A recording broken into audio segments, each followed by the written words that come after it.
explorers, it's a brilliant Saturday to explore Kenya here on the Hotspot Show with me, Eustace Segete. Now, Team Explorers, where we are starting the show from today is called Kenya's Point Zero. And in case you're wondering why, this is a place whereby all the distances across the country were measured from here. So, should you want to know the distance of how far your region is from the capital city, Nairobi, then this point is where all the distances, within the country and subsequently throughout the continent were taken from. As exciting as it sounds, this show is going to be exciting because we are at the Nairobi Gallery right here at the CBD, the capital city. And Team Explorers, this place is such a strong place to, rediscover our cultural heritage as Kenyans and as Africans. And I'm excited to explore the unique art pieces that are here and of course to talk more about this hotspot of the week. And are you ready for the history and to explore this place? Because I am. So right about now, let's have a discussion and a conversation with one of the archivists here, just so as we get to explore this place together. So stick around for the next 30 minutes because you know what? It's always gonna be fun, exciting, and an opportunity for you to add yet another place to your bucket list. So let's explore this gem. Team Explorers, I think you have already had a taste and feel of how this place is all about, and we want to know the history of this place, and I'm joined by the curator assistant of Nairobi Gallery, and I'm just going to let her introduce herself and tell us how she's feeling today. Hello, welcome to Nairobi Gallery. My name is Grace Gude. I am a curatorial assistant at the Nairobi Gallery, so welcome. Thank you so much. You're located at the heart of Nairobi city. Yes. Art and the ambience of, the city, the two go well together. Yes. What's a typical day like, here at this space? So on a daily, when we come in, we have a look at our artifacts that are within the gallery, and then we prepare. We are now ready for the clients who come in. We have the local tourists, we have international tourists. Yes. Yeah. I like that. And just before we go to the nitty-gritties of all that, there is a selling point, about this place. It's a very unique place, and we already caught a bit of that in the intro. Yeah. We are talking about this being Kenya's Point Zero. Yes. Yeah. Tell us a little bit of a history, about that whole fact. Yeah, so Nairobi Gallery is known to be Kenya's Point Zero, where all the distances across the country are measured from. So this happens to also be our selling point. Yeah, so anyone who comes to Nairobi Gallery is at the point zero. So when they started calculating distances in the year 1939, so this is where they started. Yes. At that point, I see there's a piece of art for yet another renowned collector, Magdalene. How many collectors have their pieces in there?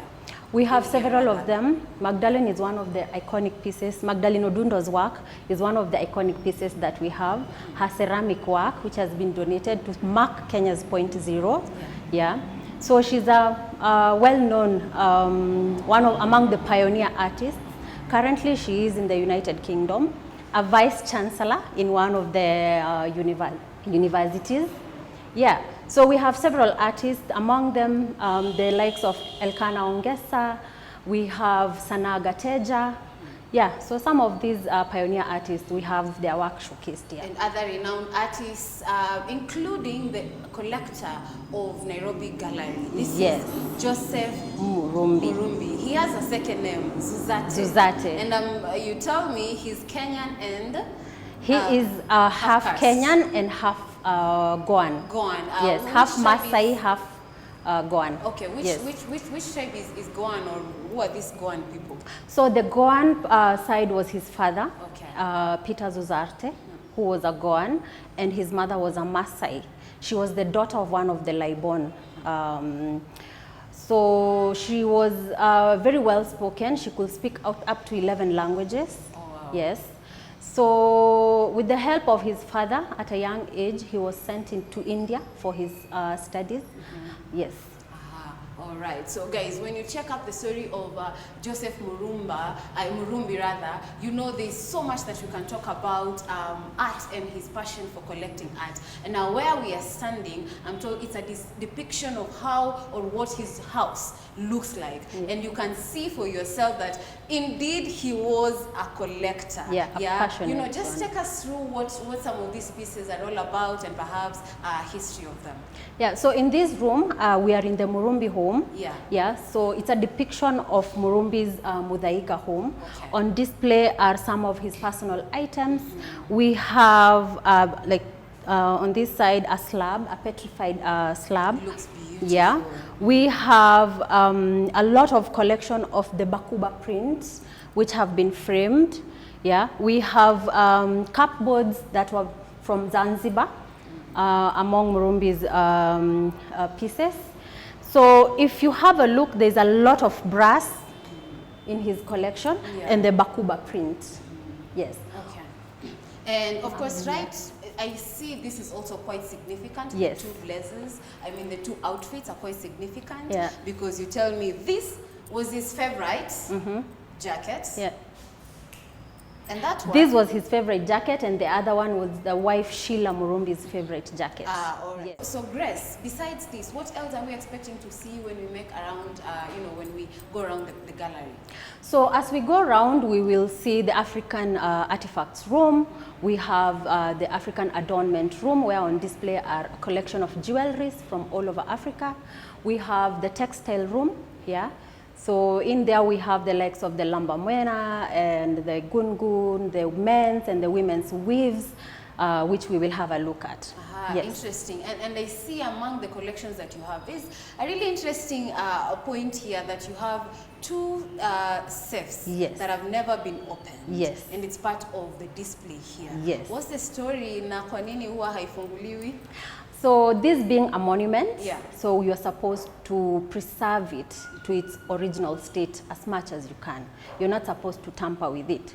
So when the building was handed over to the Kenyan government after the colonial administration, so we have the two safes which have never been opened. Okay, it goes by law, or what is the reason as to why you're not opening? Because I mean, there could also be other goodies in there that ought to be displayed.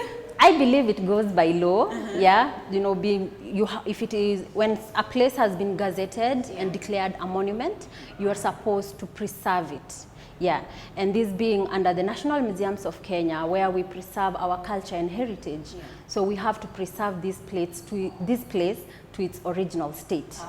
So that is one of the reasons why we cannot tamper with anything within the building. But it's part of what makes the rich history of this this building. Yes. So when was this place opened to the public, and when was it gazetted to be under the National Museums of Kenya? So the building was opened to the public in the year 2005.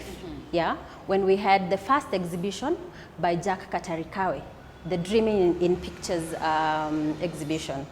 Yes. Wonderful. So ever since, it has been open to the public up to date. Well, just checking around, I can see hints of copper and brass and wood. What else? What other material was being collected at the time by Murumbi? We have gold jewelry. Yes. We have silver, the Ethiopian silver crosses, which are also on display among Joseph Murumbi's collections. Yes. Okay. And just before we go to a short commercial break, what time do you open the gallery? So Nairobi Gallery opens every single day. Okay. At 8 a.m. in the morning, and we close in the evening at 5:30. Including Sundays? Including Sundays and public holidays. Yes. All right. I mean, is there a fee that applies to children when they come here? So children are charged 100 shillings. Yes, and adults who is a Kenyan citizen are charged 200 shillings. Okay. Yes. Do you have space where you're also collecting the new and contemporary arts? Yes, we do have a temporary exhibition, yes, which is on the far end. We call it the Pioneer Gallery. So we support our local artists who come and display their work here every 3 months. Oh, Yes. Okay, wonderful. Yeah. So Team Explorers, with that brief, we want to take a short commercial break. But when we are back, we are going to explore some of the unique art pieces that are here, including one of the things that you told me. We are going to find desert cans. What Yes. else? Just give them a hint before we go to the break. So we are I want going- them to stick around till the end of the show. Okay. Yeah. So we will have a look at the desert containers. Yeah. We'll have a look at the African dolls. We have the headdress and the headdresses. Yes. What would you say is one of the unique art pieces that you have seen and that you've interacted with at a personal level here in this gallery? So in this gallery, I have really connected to the African textile room. Yes, and I've also connected with the jewelry adornment room. And also, I think I'm connected to all the rooms. Yeah. We also have the African artifact room where we have some pieces even from my community. Oh, yes. Wonderful. Yes. I like that. Now, when we come back, we're going to see what she's talking about and much more. And of course, let us know in the comment section which ones you are connected with or which part would likely woo you to, make you come here. So stick around as we go for this break. We'll see you shortly.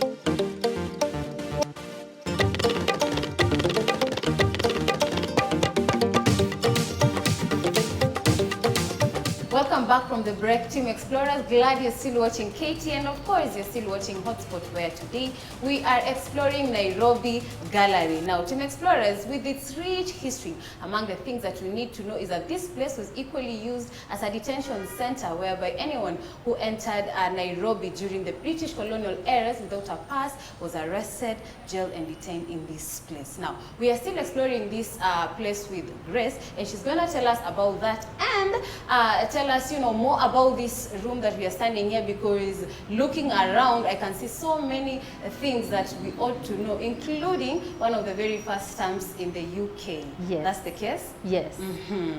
So take me back to, this place as a jail corner, just briefly, then we get to explore the rest of the ornaments that you're seeing here. Okay, so back in the day, Yeah. at the Nairobi Gallery, anyone who came into Nairobi without a pass, they were prosecuted and jailed here. So within the gallery, we have a small cell.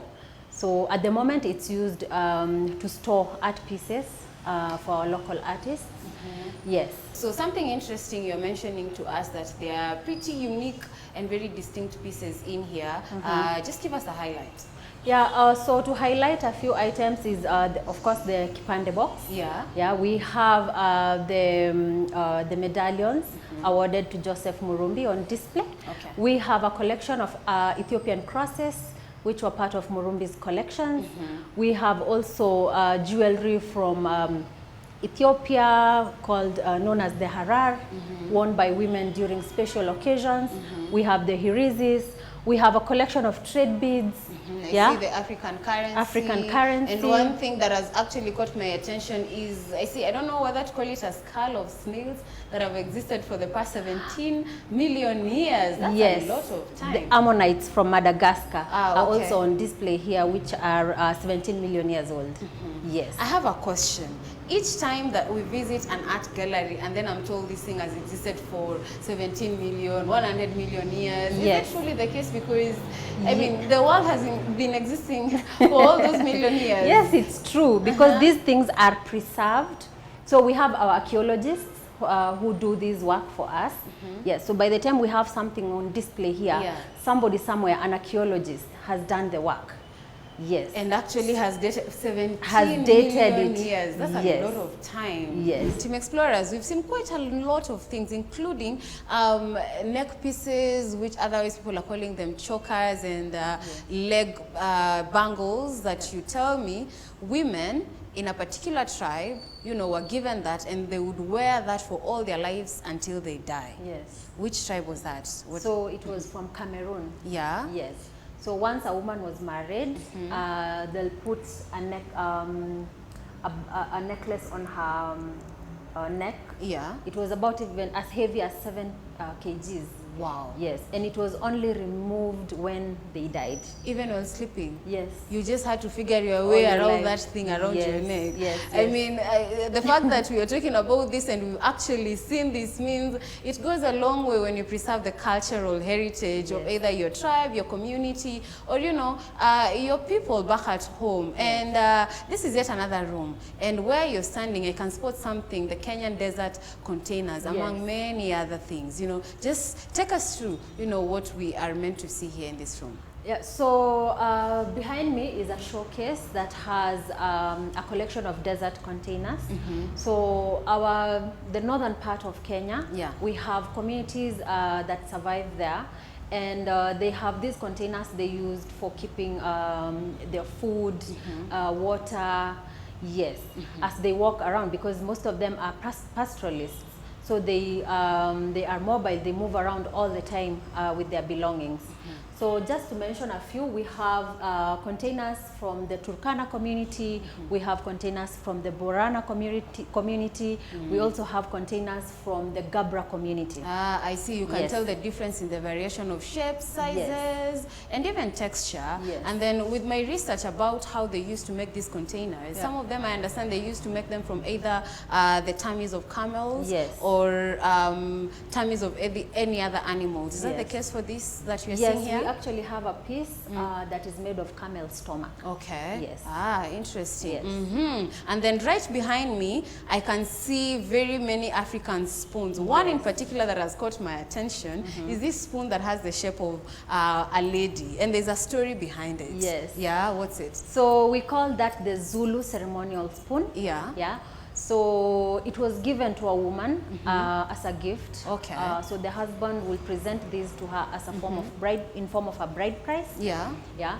So it was a special spoon that was kept away and only brought out during special occasions. To show that the woman belongs to the kitchen? To show the woman's territory. She was, the kitchen was her place. Yes. Was she meant to have it on display, or this is something once you're given you just store it properly? You store it properly. You keep it away. Okay. Yes. And of course you see different other variations from different parts of you know, Africa, including India, Somali, DRC, Nigeria. Team Explorers, this is what you get to see, you know, how people used to scoop food and soups and what have you. The same room also has different regalias that we had already touched on in the first bits. Yes. So just behind us, we have a collection of Maasai regalias. We have the lion's mane. We also, but at the moment, they are being discouraged from killing our wild animals. Yeah. So they have been given alternative methods. Okay. Yeah. So we also have the headdress and the headdresses, which are also on display. From amazing. Different communities. All right. Yes. Still on that line of regalias, we want to go to the next room because she tells me we are going to talk about the Bakuba prints and a very unique outfit that I don't want to preempt, but stick around. Just 1 second. Tunaenda kwa hiyo the other room, Grace. Okay. Tuende because we need to see this beautiful piece of cloth. Here we are, Team Explorers, on that room that I told you we are taking you to because they are unique masterpieces that we ought to describe. And allow me to do a little happy dance, because this is a room whereby these outfits that you're seeing, Grace tells me, were worn during the African Heritage Festivals. Yes. Most of which were collected across Africa? Yes. So we have pieces from West Africa, which are on display here.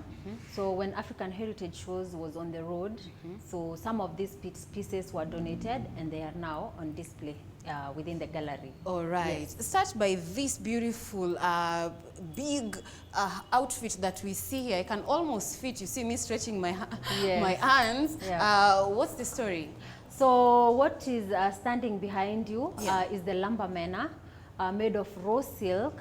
It is, this particular piece was worn during the African Heritage by the lead model, Yolanda Masinde.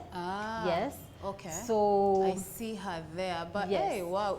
This is the same one? It's the same piece actually. Oh, all yes. right. And I see she's standing, of course, in front of one heritage house. The heritage house. Yes. Yes. Yet another hotspot, guys, but story for another day. Today we are here at the Nairobi Gallery. So Yes. as you're saying. Yeah, so they are on display here. The Lambamena also has a small story behind it. Yeah. So in Madagascar, it's also a very special piece of fabric used during the turning of the dead. Okay. So every 7 years, the next of kin of the family member will go to the family tomb, bring out the dead, wrap them in a fresh Lambamena, and take them back to the tomb. Every 7 years? Every 7 years. All right. Yes. And this is the fabric they would be wrapped? They will be using, yes. Ah, all Yeah. right. Besides it being used on the dead, any other occasion? It's also a fashion statement, yeah. So it was worn during special occasions. It's also a special piece of fabric which is an identity to the Madagascar people because they wear these on a daily basis. Ah, yes. all right. As we finish, two masterpieces that I've spotted, the one that is right behind you and the one that is to your right. Yes. A brief about them. So on my right is the old gold okene, also a very special piece of fabric worn by women to show status, the wealth of their father or the husband. Okay. Yeah. So it was worn during special occasions, and also what we have here is what was worn during the African heritage shows. Yeah. So it was donated to the gallery and worn by Catherine Carl, also one of the lead models during the African heritage shows. Ah. And which fabrics is used to represent Kenya? Because I am trying to spot one, but I am kidogo in a catch-22. Is it the Kikoi? For Kenya, we have the kanga, used by the Swahili people in Kenya, in the coastal region. We also have the Kikoi, yes, which are also represented here. All right. Yes. Masai shuka haijafika hii level bado ama? Bado, yes. All right. Yeah. Sawa sawa. No hala, but because in current times, I think you can say Masai shuka is part of Kenyan identity. it is, because best belief I think we are still writing the history of Kenya, and Africa at large. Thank you so much for your time. You enjoy working here? I do enjoy working here. Yes. You have such a rich history of African culture. Are you well-traveled in Africa? I am not well-traveled. Yeah. It's just doing my research. When I was posted here, I had to read a lot about African fabrics. I had to read about African artifacts.